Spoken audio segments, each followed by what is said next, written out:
Hi everyone, let's go over my bullish and bearish Elliott Wave scenarios on Bitcoin, starting with the low time frame bullish but eventually bearish scenario, as we are then looking for a flat structure over here before then continuation to the upside towards that 50k area.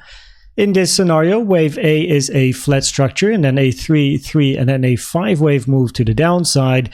In wave B, we are looking for a complex structure and then a double zigzag in wave W, complex structure in wave X, and then another zigzag to the upside in wave Y, finishing in A, B, C, and therefore finishing B, before then an impulse to the downside, which should be a 5 wave structure and then a wave 1, 2, long 3, 4, and eventually a wave 5.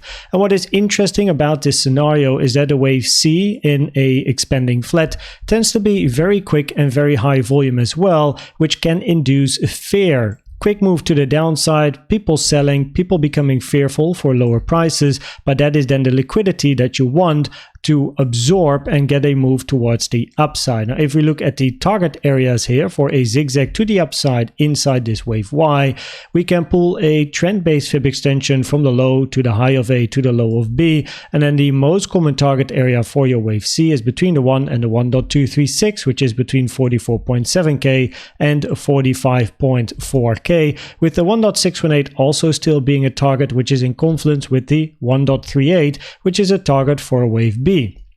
Because if we look at a target area for a wave B of an expanding flat, we can pull these fibs over here from the high to the low and then toggle on the 1.38 to the 1.236, giving us a interesting area between 46.3k and 45.6k. And you can see that this area over here, the white target box as well as the yellow box for B, is in confluence with this golden area, the golden target box between 45.2k and 46k, for some additional interesting resistance and a potential rejection to the downside, where for a wave C we have a couple of areas of interest, notably here the golden box 38.6k to 39k, and then we have this area over here sitting between 37.7k and 36.3k.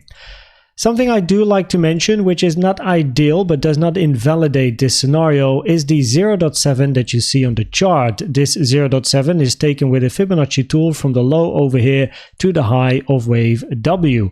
For a double zigzag, preferably wave X does not close any candles below the 0.7 but stays above, but clearly in this case we did move below the 0.7, closing many candles below, which is lowering the probabilities a little bit for this particular scenario, but does not necessarily invalidate this scenario. What you can also see is that we are now ranging right on top of this blue target box. I'll make it white because we are now inside this area. Was resistance, could potentially now be retested as support, but of course that means we want to see continuation to the upside. Now, if we look at the bullish scenario here, then we are looking for continuation to the upside in an impulsive structure. And this scenario was mentioned and shown by Dasa Gaming in Discord just before recording this video. And I thought it was very interesting and also very original, so thanks Dasa Gaming for sharing that in Discord, where he was looking at this scenario here. This is his chart, where he then looks for the end of a 3 wave A, 3 wave B, and then a wave C, so a flat structure in a wave W, potential triangle in a wave X, complex price action over here, and then zigzags and volume, we'll check that in a second, and then a zigzag to the downside in a wave Y. Now what is important here is that if W is a flat, then wave Y can be a flat, zigzag, and a triangle. So an ABC zigzag is absolutely valid to finish this move. So what he's then looking for is a W, X, Y with in wave X a triangle. Now, as I've written here, 4 out of the 5 waves in a triangle have to be a zigzag. Now we can count a zigzag in A, zigzag in B, zigzag in C. Over here, we could have a more complex structure in a potential double zigzag, which is something that you tend to see in a wave D or C, because if one of the waves is not a zigzag, then either wave C or D commonly is a double or triple zigzag, or wave E is a triangle by itself. But in this scenario, D is then a more complex structure, and then another zigzag in wave E. Now what is preferred, but again it's a guideline and not a rule, is that volume decreases as a triangle is forming. But we do have this weird peak over here. Very big wick to the downside as well, three-wave structure over here. You can see high volume, preferably of course we like to see volume slowing down, but if we ignore this wick for a second and therefore this high volume boost, then you can see that on average volume has been moving to the downside. So this is quite an interesting scenario indeed, where also for a wave Y the 0.618 is hit, but it's only hit if you take it from the high over here to the low of W to the highest point, so the high of wave A of this wave X, then wave Y hits the 0.618, and then after wave Y you're looking for wave 1, 2, wave 2 hitting the 0.5, which is fine, common target for a wave 2, and then you're looking for a wave 3 to the upside, where of course now we want to see this volume continuing as price moves impulsively to the upside, because a wave 3 and then a 1, 2, 3 should be the longest, strongest, highest volume structure to the upside, where if we're looking for a target for wave 3 we have to keep our eyes on the 1.618, which is currently sitting at about 46.5k, which as you can see is also above the golden box. So it's important we continue pumping to the upside and get through this golden resistance area. Now if we then finally look at the bearish scenario, then we are looking for price to not reach these highs, but instead move to the downside first, and then an A, B, C structure, or potentially then a W, X, Y structure. And if we think about an A, B, C, we're thinking about a 5, 3, and then a 5-wave structure, where the most common target for C is between the 1 and the 1.236, taken from the high to the low to the high over here, giving you a target area between 39.7k and 38.6k, which is in confluence with the golden box mentioned earlier. Now the only difference between a WXY and an ABC is that a wave C to the downside is an impulse, 5-wave structure, and a wave Y should be a 3-wave structure, whereas wave W is a flat, wave Y can be a flat structure, can be a zigzag structure, as well as a potential triangle. Now something that is very, very important, however, is that price has hit the 886, which is taken from the high here to the low, and on most charts this is the high. So that is why I pulled the fib from this high to the low, and when the 886 is hit, it increases probabilities to take the highs. Now quite often we do like to see, or we not necessarily like to see, but it happens quite often that after an 886 touch, price retraces to the golden pocket before then continuing. But of course we do have the box now acting as support, and the golden pocket is below that support.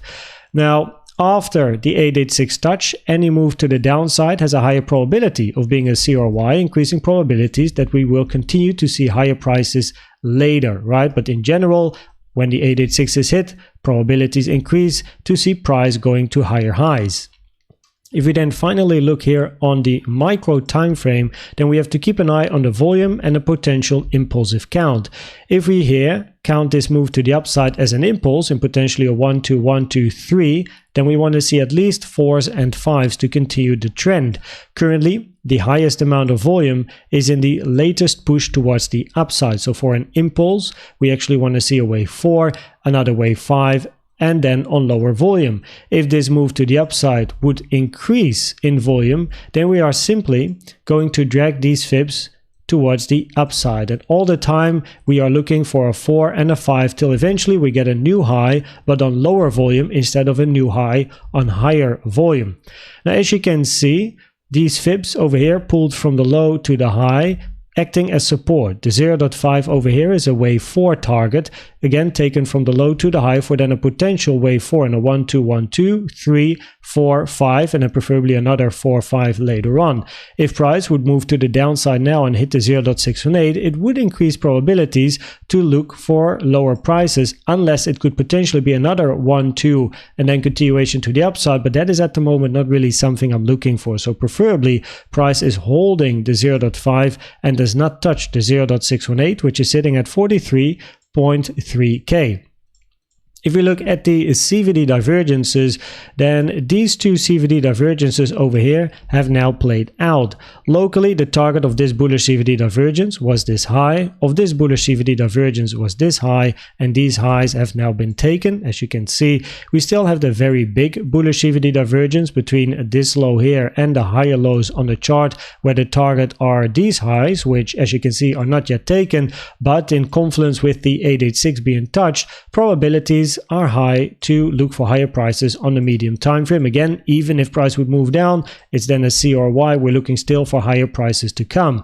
So if we then look at the probabilities of the different scenarios, then on the medium time frame, we're looking for higher prices. On the low time frame, we're looking for the bullish scenario of Dasa Gaming or a potential flat. And the main difference between the two will be observed later if price then eventually starts ranging, which is something I wrote over here. I'll get there in a second. And on the micro, we are looking for price to move to the upside as long as the 0.5 is holding. If price would move down now and hits the 0.618, well, probabilities are changing. And that is also what I wrote over here. If price continues moving up, wait for a range to form to assess the probabilities between the bullish scenario and the flat scenario. So between a 1, 2, looking for a bigger 3, 4, 5, or we're looking for that flat scenario where we are then looking for a three-wave structure, A, B, C, looking for B, and then a move to the downside. What we want to do if price keeps pumping is wait for a range, because the range will give us all the information that we then need to assess the probabilities between this flat scenario or the bullish continuation scenario. Now, if price falls below the local 0.618 without taking the local high over here, probabilities do increase for a move towards the downside or at least continue ranging over here. I hope this video was helpful or valuable to you. Please check out the most recent educational video I've made about the best trading indicator you can use in my opinion, which is the CVD. And for now, thanks for watching and subscribing, and I'd like to see you at the next one. Bye bye.